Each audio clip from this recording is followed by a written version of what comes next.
انه انا كلش ود فكره انه اني شخص هذا من اساعده او اقدم له مساعده او اقدم له مبلغ مالي، ادق له طبل. مو بس ادق له طبل، اجيب له مزيكا وطبل. مو بس اجيب له مزيكا وطبل، الم الجوارين والاهل والناس عليه.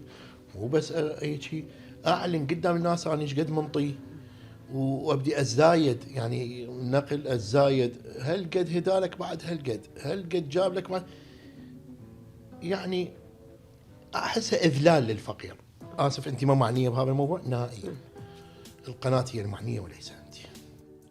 يعني هو أولا وأخيرا أنا ما راح أوافق على فكرة أأديها بكل تفاصيلها من أي تو زد من غير ما أكون مقتنعة لهدف أنا بداخلي.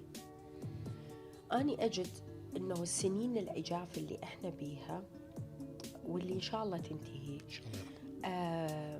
خلت إحساس الإنسان يكون فردي باتجاه نفسه،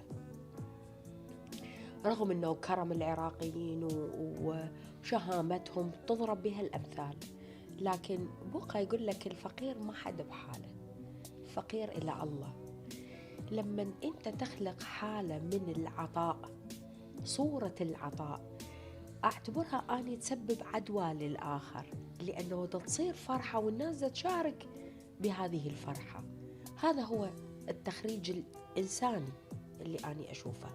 أجد أنت شوف الناس دا تنطي، شوف الناس دا تنطي. العطاء دا يسبب فرح، العطاء دا يسبب تفاعل إيجابي.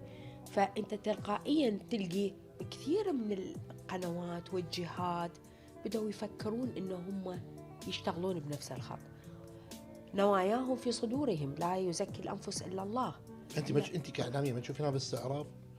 لا أنا أشوفه لمصلحه إنه شخصيه للقناه وليس هو يسوي بروباغندا كبيرة، يسوي شو كبير طبعا، بس بنفس الوقت هو ما كان سلبي وما حد انتقده. يعني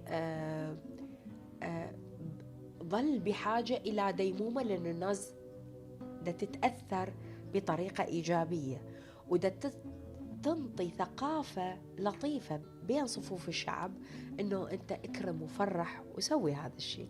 هذا هو الهدف الأساسي بالنسبة لي.